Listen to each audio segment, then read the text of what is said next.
Entry-level gaming phone na may gaming trigger, mataas yung battery at naka 120Hz na refresh rate. Eto na siguro yung para sa'yo dahil under 10,000 pesos magkakaroon na tayo ng Novia Neo 2 5G. Pero kumusta kaya ang performance nito pagdating sa gaming? Wala, alamin natin yan. Mag-test tayo ng maraming games, i-check din natin yung ibang features nito at marami tayong pag-uusapan sa Novia Neo 2 5G. Kaya sa mga bago, huwag niyong kalimutan mag-subscribe at pinitin yung bell icon para sa mga ganitong unboxing reviews, bagong kalaman at katarantaduhan sa channel na to. So like, comment, tsaka subscribe lang. Well, kumusta po kayo? Welcome back sa ating channel at sa mga bago, sana mag-subscribe kayo dahil dito sa channel na to, honest review po tayo. Kung anong makukuha nating temperature, frames per seconds ng mga games nyo, yan yung pinapakita natin sa channel na to at lagi kong ginagawa yan. Kaya hindi lang talaga tayo manghuhula dito, actual na performance yung papakita ko sa inyo, lalong-lalo na yung mga games natin pati sa camera. Kaya mag-subscribe na kayo, road to 100,000 subscriber na tayo at mamimigay din tayo ng mga giveaways. At sa mga gusto palang kumita dyan, ito legit to pwede tayong kumita na pahiga-higa lang tayo. Mag-post lang tayo ng mga products sa Facebook at kung saan-saan pa, pwede na tayong kumita. Well, ako kumikita ako ng mga 20 to 30,000 naman, pero depende yan kasi ako may channel ako. Pero sa inyo, pwede nyong kitain yan, lalong-lalo na kung may page kayo. At syempre, nagsimula rin naman ako sa mababa talaga, tiyagaan lang talaga. Well, ang tinutukoy ko dito yung Involved Asia, affiliates po yan. Yung mga Pinoy kasi mahilig mag-online shopping, diba? Halos tayo, nag-shopping tayo online. Kaya sayang naman kung bibili tayo online o kung may kakilala tayong bibili online, mga phone, mga ganyan at kung ano-ano pa, pwede nating idahan yan dito sa Involved Asia para kumita naman tayo. Well, napakadali naman mag-sign up dyan, wala naman pong mawawala kung susubukan nyo. At legit po yan, wala kayong babayaran. At yung mga magkiklik naman ng mga link nyo, wala naman silang extrang bayad doon. Kumbaga, didiretso lang sila doon sa link na binigay nyo. So at least duman sa affiliates at may kita pa rin tayo. So kung may tanong po kayo dito sa Involved Asia, mag-comment lang po kayo dyan at sasagutin ko yan. At para matulungan ko rin kayong kumita tulad ko. So sinishare ko lang po sa inyo yung blessing ko at yung sign up link naman po nasa description o kaya ilalagay ko sa comment box natin. Okay, eto na yung Novia Neo 2 5G. Actually yung unang Novia Neo, wala siyang trigger button at pareho lang din sila ng chipset. Pero nagkamali ako nung una, akala ko mas malakas yung G99 dito sa processor niya na Unisoc T820. Kung mapapansin nyo dito yung CPU performance, mas mataas yung T820 compare natin sa Helio G99 at mataas yung clock speed nito ng 23% compare natin sa G99. So at least may idea na tayo ngayon na mas malakas ang Unisoc T820 ng Novia Neo 2 kumpara natin sa mga naka-Helio G99. At ngayon, bago natin pag-usapan yung performance, syempre yung box muna natin. Sa box meron tayong ganito pang gaming talaga, nakalagay dyan na Novia Neo 2 5G. Sa loob ng box meron tayong SIM injector pin na mukhang katol, tapos Type-C cable, mga documentation, at meron lang tayong 33 watts na charging dito. So kung magreklamo kayo kung bakit 33 watts lang yung binigay nila dito, well syempre iaangat din yung presyo niya. Kaya tamang-tama lang siguro na malit yung charging speed nito, pero sa battery niya nga na meron tayong 6,000 mAh capacity ng battery. At last dito sa accessories niya, meron tayong back casing dito. Back lang talaga yung maprotektahan nito at sa mga gilid open po siya. Kaya kung sakaling makabili kayo ng phone na to, bumili po tayo ng magandang casing para sa Novia Neo 2 5G.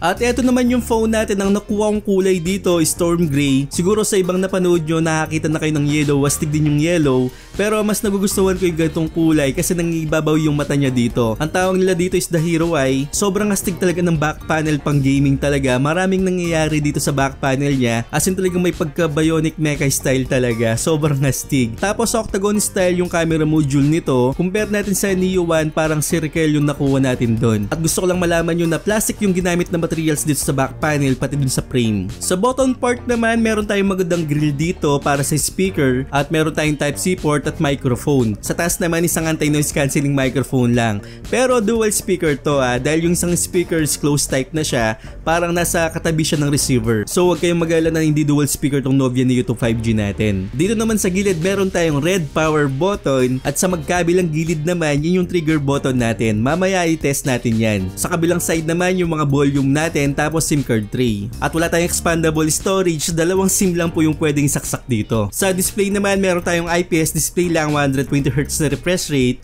Ang size ng screen nito 6.72 inches at medyo makapal yung bandang chin nito kung mapapansin nyo. Pero para sa akin okay lang din naman kasi malit lang yung punch hole camera at manipis lang yung bezel sa gilid. Yun nga lang talaga yung chin, medyo makapal lang po talaga. Okay, yan yung makukuha natin sa Novia Neo 2 5G pag-usapan naman natin yung performance nito.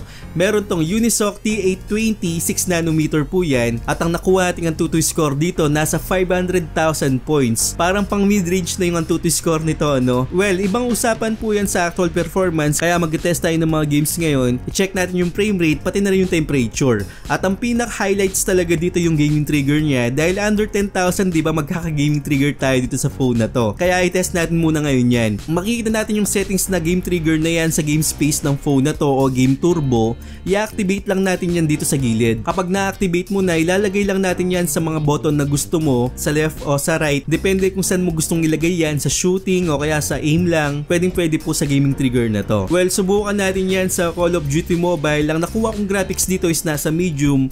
Yung frame rate nito is nasa high. Yan lang po yung makukuha nating settings kapag entry level. Siguro kung ma-update pa to o ma-optimize pa to, siguro magkakaroon pa tayo ng mataas na mga settings. Pero as of May 2024, yan lang po yung makukuha nating settings. At sa paglalaro ko naman dito, smooth naman po siya sa 35 to 40 frames per second. Wala naman siyang major frame drops. Actually, nag-enjoy naman ako sa paglalaro dito, lalo na yung gaming trigger nga, gamit na gamit natin dito sa laro na to. At mamaya pati dun sa PUBG Mobile o Farlight 84 test din natin yan. Pero sa laro na to, yan lang po yung nakukuha natin at playable naman po siya. Sa PUBG Mobile naman, ito mataas naman yung settings na nakuha natin, pero yung graphics nilagay ko sa smooth para hindi tayo magkaroon ng mga frame drops, kasi kapag sinagad natin yan sa highest graphics, medyo mahirapan na po yung GPU nito pati yung CPU. Kaya yan lang po yung settings na nilagay natin. Pero stable po to sa 58 to 60 hanggang sa matapos yung laro. Actually, nag-enjoy talaga ako at maganda maglaro to sa PUBG Mobile. Pati nga yung gaming trigger at accurate naman po yung nakukuha ko dito.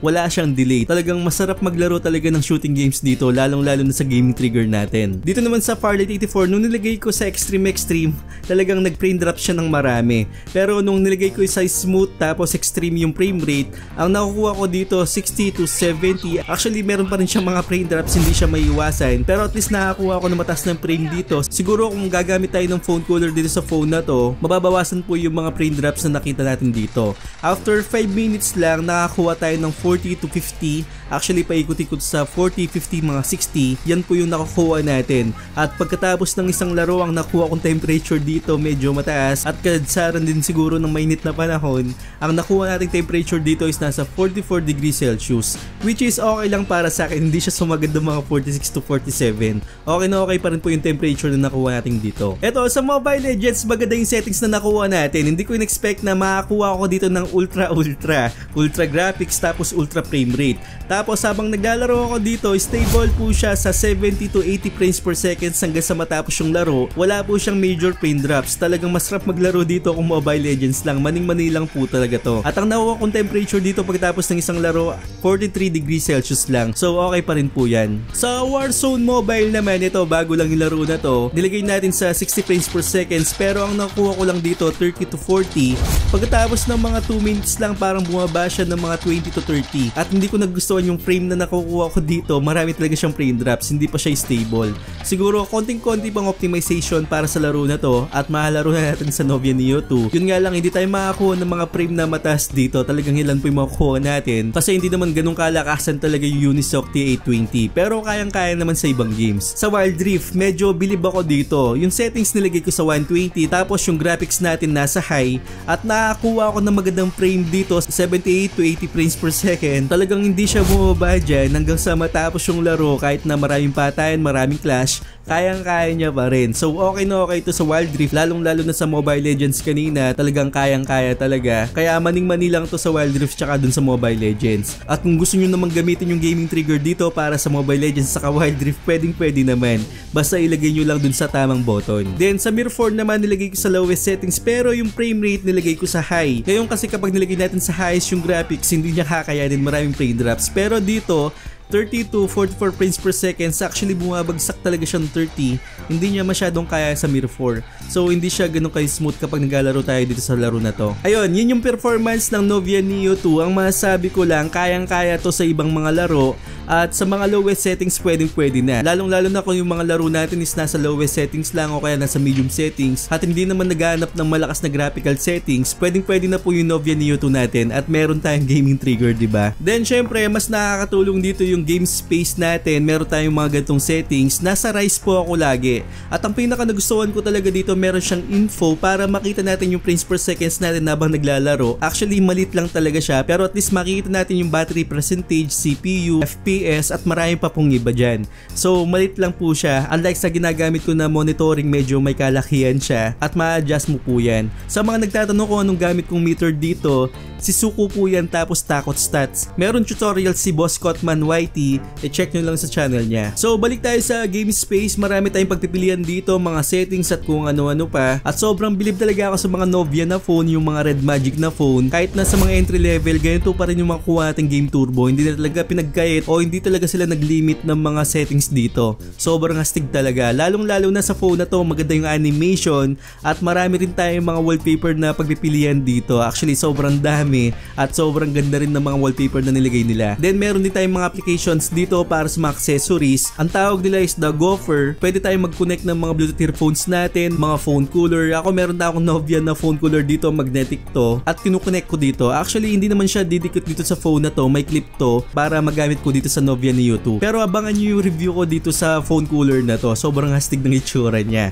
At pwede natin i-connect yan dito sa Gopher nga. Ma-adjust natin yung mga kulay pati yung temperature. So napakastig na meron tayong ganitong features. Yun nga lang, syempre IPS display lang to. Kapag ginawa nilang AMOLED, tataas nga yung presyo, pero okay na rin. At may mga tao naman na may gusto talaga sa mga IPS display. Natatakot kasi sila sa mga AMOLED burn-in. Unlike dito sa mga IPS, hindi tayo prone ng mga AMOLED burn-in dito. At meron tong 120Hz na refresh rate. Maganda naman yung display nito. Yun nga lang talaga makapal yung chin. At makakapanood naman tayo ng 1080p 60fps pagdating sa YouTube. Yun nga lang sa Netflix, ang makuha lang natin dito L3 certifications na, meaning na standard definition lang yung makukuha natin, hindi siya full HD. Pero okay pa rin, hindi mo masyadong mahalatayan kapag manood ka. At least diba, makakapanood pa rin tayo kahit L3 lang certification dito pagdating sa Netflix. At meron tayong dagdag features dito, ang tawag nila is the Live Island, para siyang dynamic island ng iPhone. Magamit natin yan kapag mag-charge tayo, notifications, o kaya kapag may earphones tayo. Yan, meron po tayong ganyan na features. Okay, moving on sa camera. Alam nyo naman na hindi ginawa tong phone na to as camera-centric device, pang entry-level gaming lang talaga. Pero sa nakikita ko dito, sa pag-test ko sa camera, talagang bagsak po talaga.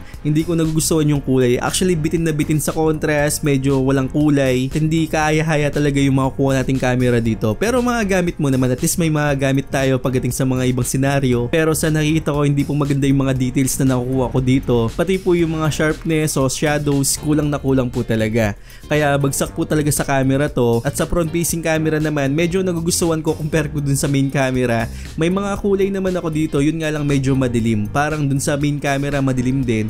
Same lang din dito sa front-facing camera. Konting-konti lang naman yung agwat nito na nagugustuhan ko siya. At sa video naman, meron lang tayong 1080p at 30fps. At magalaw po siya kapag naglalakad tayo. Pero steady video pwedeng-pwede na. Yun nga lang yung kulay, pangit po talaga. Medyo may part na madilim. Tapos yung sky medyo washout po. Hindi mo makikita yung mga detalye dyan. So bagsak po talaga sa camera, mapa photos o mapa videos. At sa front facing video niya, bagsak din. 1080p 30fps, magalaw siya. At pangit din yung nakukuha ko dito. At gusto ko lang malaman nyo, yung Novia Neo 2 5G, pinadala po sa akin ng Novia to. Hindi ibig sabihin na napadalan tayo ng phone, maganda na yung sasabihin ko. Well, kung ano kasing nakita ko, yun po yung sasabihin ko.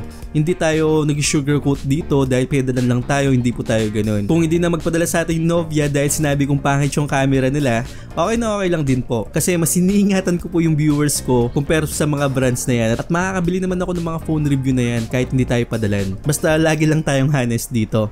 So ako, para sa akin highly recommended ko pa rin tong Novia Neo 2 kahit bagsak sa camera, bagsak sa video. At maganda naman yung performance nito pagdating sa mga medium settings, low settings. Actually nagulat talaga sa performance nito, hindi ko inasahan na mas mataas pa siya sa G99.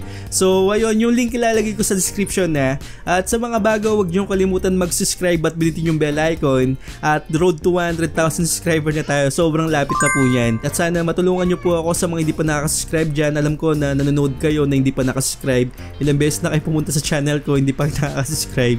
Sana mag-subscribe na kayo. Once again, ako po si Paul. Sobrang thank you po sa inyo. A message for eternity for everyone internal.